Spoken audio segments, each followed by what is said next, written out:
Coming up on episode 112 of Create If Writing, I'm talking about how to make connections that lead to collaborations. I can't go back to sleep, it's almost light. These restless thoughts have kept me up again tonight. Hey there, and welcome to the Creative Writing Podcast. I'm your host, Kirsten Oliphant, and I am here to talk to you, a writer, blogger, or creative who wants to build an online platform without being, say it with me, smarmy. And if you're a first-time guest, I'm sorry if you couldn't say it with me, but you will be hearing this word a lot. It's a theme of my podcast and of my whole platform is that I want to help you guys use smart marketing tactics without feeling slimy and sleazy and gross, which is what smarmy is. I just tend to like that word. So I'm really glad you're here. And if you do listen on time to the podcast, which comes out on Mondays with new episodes, I am late. And there are a bunch of reasons for this, but mostly it boils down to the fact that I am finishing up work on my book, Creative Collaborations, which will be out in a few weeks. And this is the beauty of like indie publishing, that I was talking to someone about the launch and they're like, oh, great. When is it? And it's coming out November 2nd. And they're like, so what do you have to do? And I was like, well, I'll write the book, like finish it up. And they're like, why? What do you mean? Like the book is not done? So it's almost done. It will be done. But this is the thing with depending on how you work, and this might freak you out. I actually like things done way ahead of time, but I know this will be done and I have everything plotted out, but you can do it really fast. So anyway, I have been getting things done and sent to the editor, my great editor, Sarah Steidel. Thanks, Sarah. And yeah, it didn't happen. My husband also was home because we had a holiday and we went to the beach, and I'm feeling a little bit crispy around the edges where either I or someone else, my husband, did not quite get the sunscreen. And do you know when you go to the beach and you have sunscreen and you're applying, and then later you come home and you have like skin that's normal looking, and then you have red and there's like a handprint, like you can see where the fingers extended and then stopped right there. I've got that going on, and like sort of just around the edges of where my bathing suit was, nice red like line. So I'm feeling a little bit crispy, the backs of my knees, because whoever put sunscreen there, I didn't. So I have red knee backs. Is that your knee pit? Okay, I am starting off on a tangent. So we're going to go right into this and stop the tangent now. But in any case, I had a great holiday, and sorry for the late episode if you listen on time. And if you don't, then this was just a tangent with very little meaning. So we're going to talk today about connections, and this is a really big part of collaborations. I want to talk this month about collaborations in preparation for my book, which I am so excited about. And when you're forming collaborations, you first have to form connections. So let's go ahead and talk about that. How to form connections that lead to collaborations. Okay, so you guys, if you know me, you may think that I'm going to start with Facebook and Facebook groups. And I've certainly talked a lot about Facebook groups. There are a number of episodes that deal with this, and I absolutely believe that you can make connections in Facebook groups and on Facebook. However, when I was thinking about this and where I have made my most significant and lasting connections that actually have led to collaborations and relationships, it's not on Facebook. So I'm not even going to talk about that other than that caveat that I just gave about that. So yes, you can use Facebook groups, and I have some really great posts I'll link to in the show notes about using Facebook well, mostly using groups well. So as a group owner and also as someone in different groups. But today I'm going to talk about two other places that I think you can really make connections that are super powerful. The first is Twitter. And I know Twitter is funny. Like, I know I have some of you guys out there who love Twitter and some of you who don't get Twitter. And I feel like those are the only two camps. There are people who are on Twitter who just sort of maintain it because if you work with brands or, need to have some social proof, it's kind of important. People will look at it, but they don't really use it. It's not a big traffic driver. And so they're just not really into it, even if they're on it. There's some people who aren't on it at all. And then there are people who just love it. And I am somewhere between the like love it and I'm on it kind of area because I don't have a lot of bandwidth.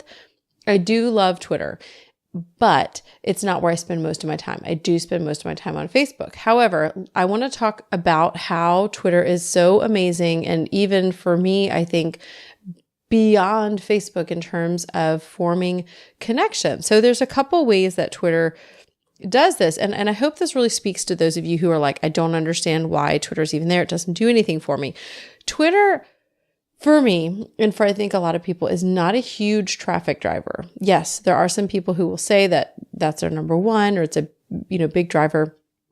It's never been for me. And I've actually been using this really cool tool that I'll talk about later called Q Promote. And a lot of people are sharing my content and links on Twitter. And I'm still only seeing a tiny uptick of actual clicks and traffic from Twitter. So Twitter for me is just not a powerful traffic driver, but it is a great place for connections. And this summer when I went to Podcast Movement, I actually got to hear Winnie Sun, who runs the Renegade Millionaire podcast and it just does a ton of amazing things in the financial planning world and is really just a huge influence in the community. She was talking about why we need to be on Twitter. And she said, it's because the press is on Twitter. And that was such a really concise but powerful statement. And no, we're not talking about making connections with the press, but this is sort of like a side note of one of the reasons you need to be there because you actually can connect with the press. But for me, what I have found is that there are people, even people who don't like Twitter, everyone's on Twitter, okay? People are on Twitter. You at least need a placeholder. Most people have at least a Twitter account, even if they're not super active. And the thing with Twitter is that it's super immediate. So for me, Facebook has, and I don't mean to just compare these two, but I will a little bit. Facebook notifications get lost really easily for me, whereas Twitter, I get texts on my phone and I just have that set up. I've always had that set up. It doesn't send me everybody. I think it only sends me the people that I already follow them, but every now and then a random one gets through. So I'm not exactly sure how it works, but I do get texts for that. And it tends to be a lot more immediate. And I'll share actually in the second big thing beyond Twitter, how it's so immediate, but Twitter can be really immediate. It's a really quick way. I know when I actually had a really terrible experience at a hotel. And this is not a deep connection leading to a collaboration, but just to illustrate the point that Twitter's so immediate. We had a really bad experience staying with my mom at a hotel, and she was a member of some rewards club, and all the things failed and all kinds of things went wrong. And I tried to talk to the manager, and I'm pretty kind when I talk to people, just a little firm. And they were awful. Like, even though I was really nice about it, I'm like, hey, here we had A, B, C, D, E, F, G problems. And, she's a member. What can you do for us? And they were like, no, nothing. So I went to Twitter, and within 5 minutes, I had someone direct messaging me, ask, or actually you have to add them as friend, whatever, we had to follow each other. So they could direct message me a phone number to call and said, we want to take care of this immediately. And my parents actually got a bunch of points back on this reward thing so they could travel for free the next time. That's how immediate Twitter is. I couldn't get a real person to do anything, but like tweeting out about it, the brand monitors that. So people often will monitor that. And I have seen, a number of times when I've reached out to somebody, there'll be an immediate response. And again, more on that later. But that's kind of an important thing, that Twitter works a little bit differently than I think Facebook does.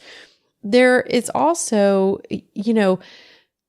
I have found that I talked about this being a curator and creator of content, but I found that being a curator where I'm sharing other people's content really kind of puts you on their radar. So if you are, and you don't want to do this too much, like if you're daily sharing somebody's stuff, it starts to feel a little bit like, what do they want from me? You're waiting for like a pitch or something. But if you're consistently over time sharing somebody's content, they start to notice you. They might thank you every time. They might see your name popping up. Maybe they're going to click over to you and follow your profile. I know one of the first years that I was on, and this was before I knew about screenshots, and I wish I had one, but I tweeted something to Vanilla Ice.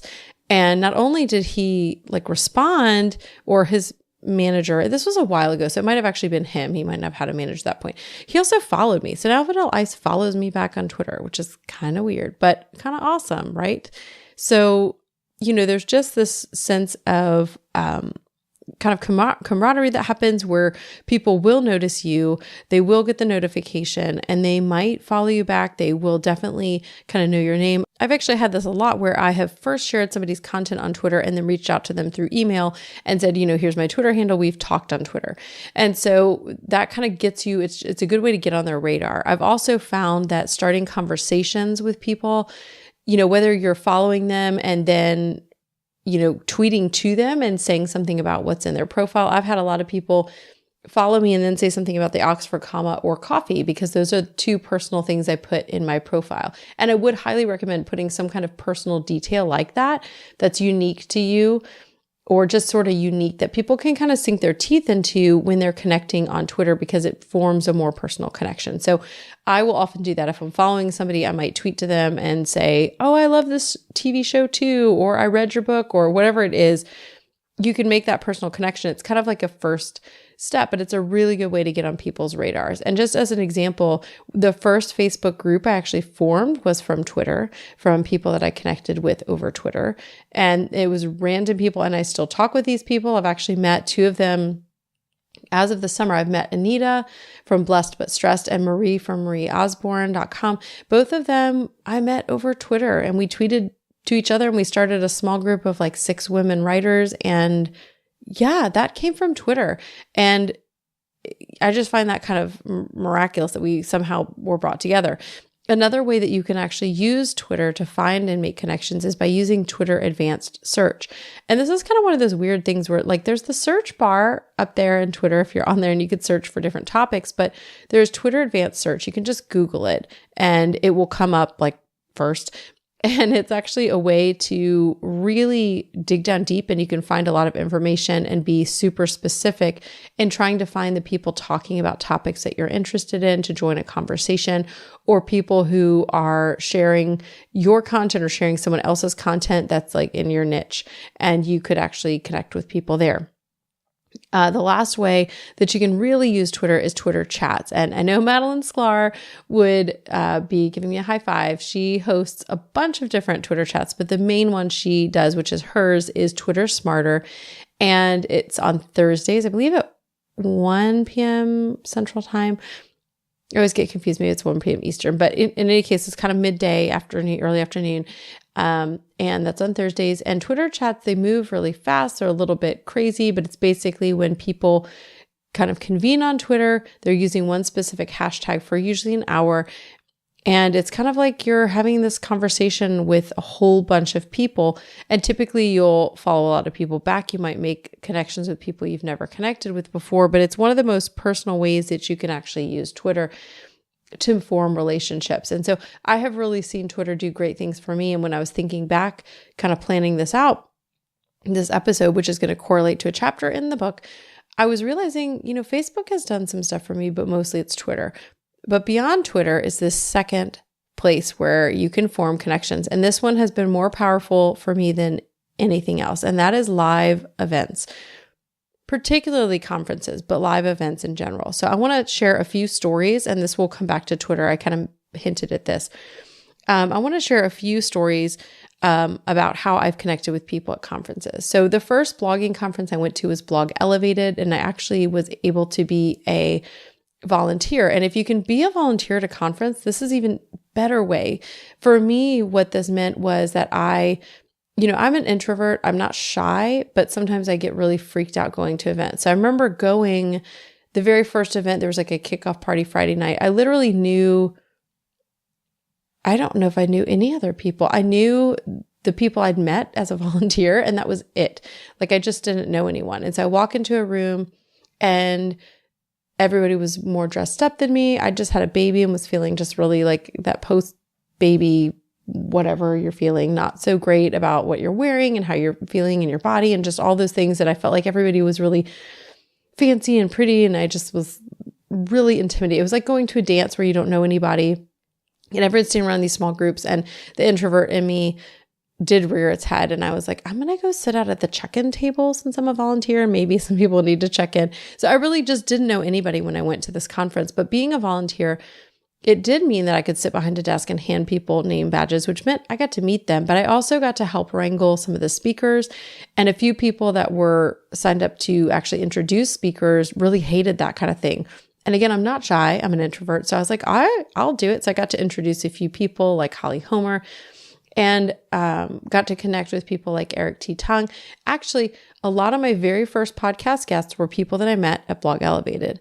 And a lot of the people that I talked to the most about blogging came from Blog Elevated as well. So this is a really great conference. I've gone all of the years that they've had it. And Bobby and Lisa do a fantastic job. So you can find out more about them and the kind of events they're putting on now at blogelevated.com. And they also have a Blog Elevated community on Facebook. But that was such an amazing thing for me. And I came out of that with a few people, I guess like 5 people, that we started a Facebook group. And you can see I'm still talking about Facebook. Like a lot of the connections I make, we move into Facebook because it's a really easy way to communicate. But that's not where I found them. I found them somewhere else and we moved to Facebook to communicate. But about 5 or 6 other bloggers, and we started sharing content and sharing tips. And that was really, really helpful for me. And all of those people came from Blog Elevated and were people I met there. So that was a really huge event. And I'm still talking to a lot of those people. And then there was another group that was, I'm in Katy, which is an area of West Houston.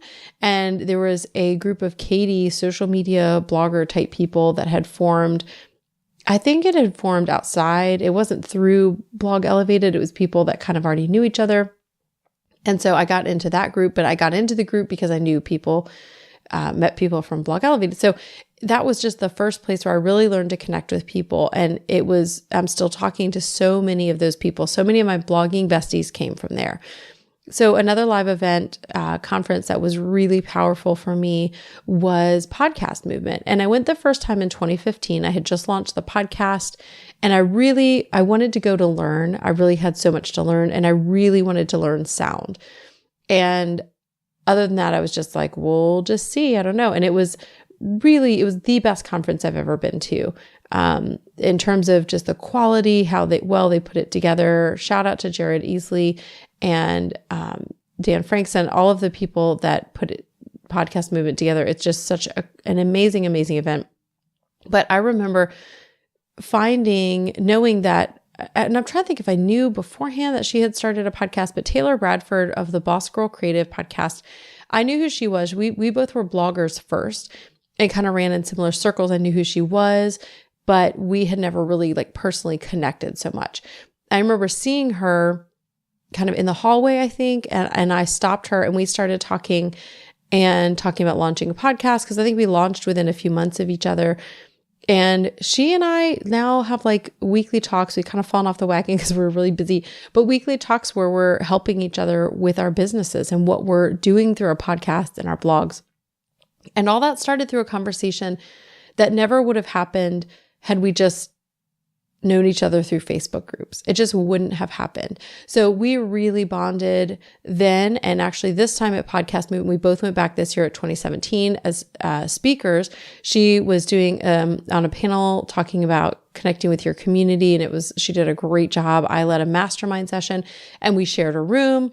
And it was great to catch up again. Even though we live a couple hours from each other, we're both in Texas. We're probably about 4.5 hours away.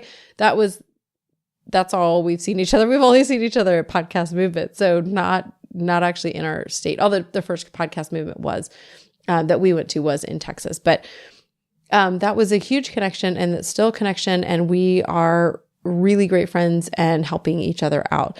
And this year at Podcast Movement, 2 other stories I want to share. The first is Jillian Tober Leslie, who is the founder of Milo Tree and CatchMyParty.com. She and I actually met a year ago at another live event at Blog Her Food. And I actually heard her introducing herself to someone saying, I'm the founder of Milo Tree. And I use Milo Tree. Many of you guys also do. It's a plugin that creates kind of a pop-up on your site for growing your Pinterest, following your email, following your YouTube, following your Instagram, following your Facebook page. And I'm an affiliate. So if you want to try it out, you can go to creativewriting.com/Milo Tree. It's MILOTREE. And I heard her saying that and I was like, whoa, like you created that, because it's a really cool app. It's intuitive on mobile. It's Google friendly. So you're not going to get penalized for having a pop-up that's intrusive. It's really just a great, great tool. And so I was kind of blown away that the person who created it was like sitting at this table. And so we just briefly connected there. I had her speak at the Profitable Blogging Summit because I had connected with her there. And then this year I told her, I was like, you've got to go to Podcast Movement, because she was thinking about starting a podcast.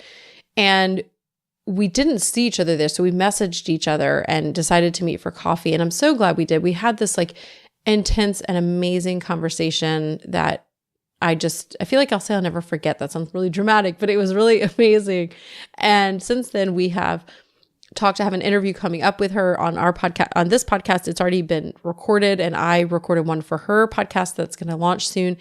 And we've just been, talking online over Skype, and it's been so phenomenal to partner with her and get to know her and encourage each other. It's just been amazing. And it wouldn't have happened had we not met first at a conference and then connected again to actually have a face-to-face, in-person coffee conversation. And so that was fantastic. And that was this year again at Podcast Movement.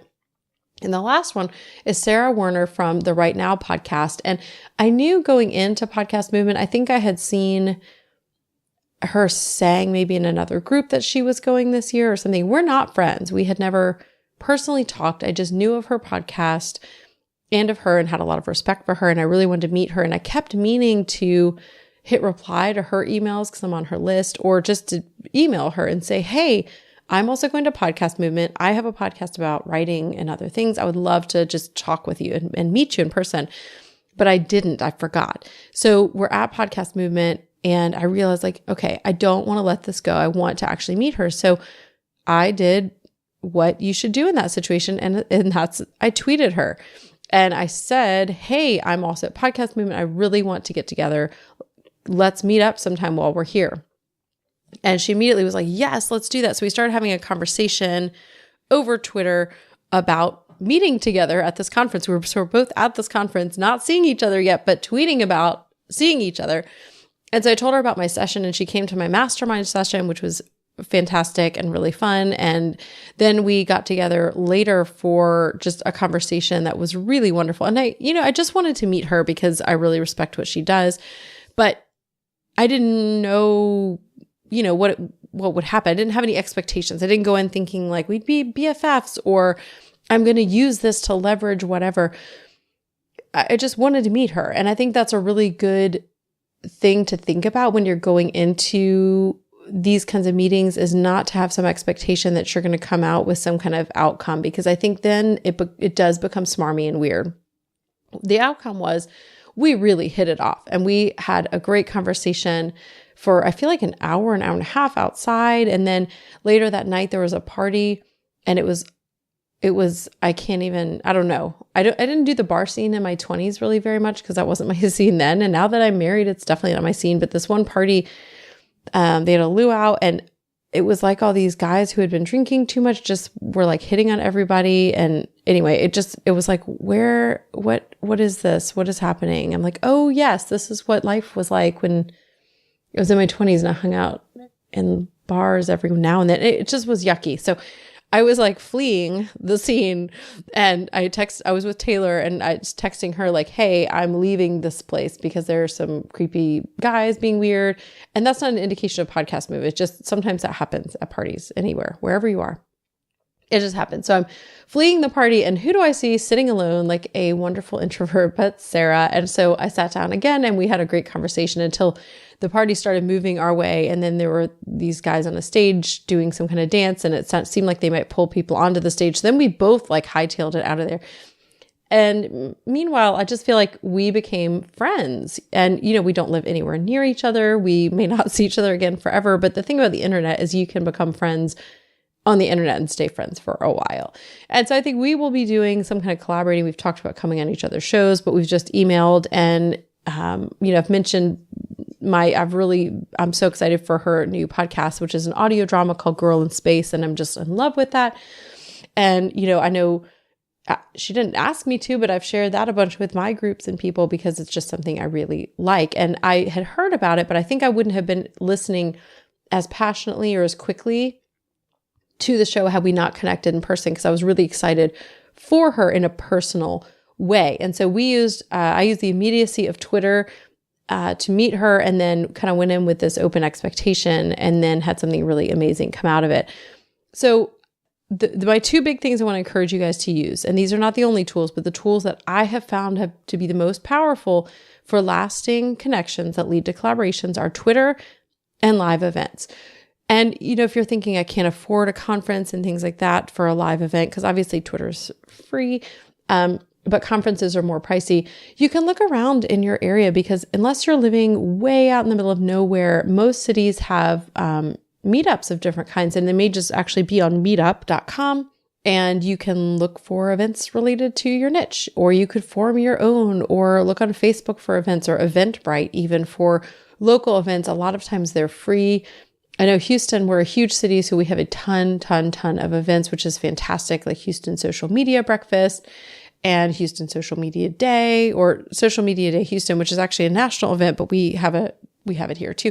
So there are a ton of events that you can go to. There are some different small groups meeting in Katy and in Houston bloggers, all of these things you should be looking for. So if you don't have the money to attend a conference that you have to travel, see what's close by, or save up for a conference and pick one where not only are you interested in the speakers, but where you think you can connect with people. And you can also apply to be a volunteer, because sometimes different conferences handle this different ways. I've been to some that do this and some don't, but sometimes you might get in for free because you're a volunteer and you're doing work, because you miss some things. You might miss sessions. Other ones you don't. So just make sure you're clear and are not like hoping you're going to get in for free and then you don't. That's an important thing to think about when you're doing conferences and trying to afford them. But I just want to encourage you guys, if you are not sure how to even begin with these connections leading to collaborations, that a really powerful tool for me has been the live events, and then also using Twitter for connecting with people, which has been really amazing for me. So those are my suggestions for you guys. And I am going to move into the 5-minute frenzy, where I'm sharing information and more. All right, so in this informational and newsy section, I want to share a few things. The first is that there are not going to be show notes for these episodes about collaboration. Instead, I'm going to send you to the landing page for the book. And I should have a pre-order page up soon, but you can head over to creativewriting.com/112. And so you'll either go to the page talking about the book, or you'll go to the pre-order page, depending on what is ready. And if you're listening way in advance, I'm going to just send you to a link for the book that's live, so you can find out more about creative collaborations. I'm really excited about this book. If you don't know, and in the last email that I sent out information about my launch party, and I really would love for you guys to be there. So the information for that is definitely at creativewriting.com/collab book. So COLLABBOOK. And you can find out all about the party, because if you're local or nearby, I would love to have you there. So this is all happening November 2nd. I want to say a big thank you to Jasmine Commerce of JasmineCommerceMusic.com for the music for this show. And if you love her voice, which I do, and want to get more of her music and say thank you for her support for the show with her music, you can go to creativewriting.com/music to find her website. It makes it easy. I just use these pretty links, and then I can just say one word at the end of creativewriting.com. It makes it really easy for you guys, but go visit her, send her some love, and you can get more of her music there. I want to say a big thank you also to my Patreon supporters. This week's featured community member is Ruthie Kerwan. She's a freelance recipe tester and developer, and the creator of Percolate Kitchen, a site dedicated to helping busy people get their act together in their cooking space.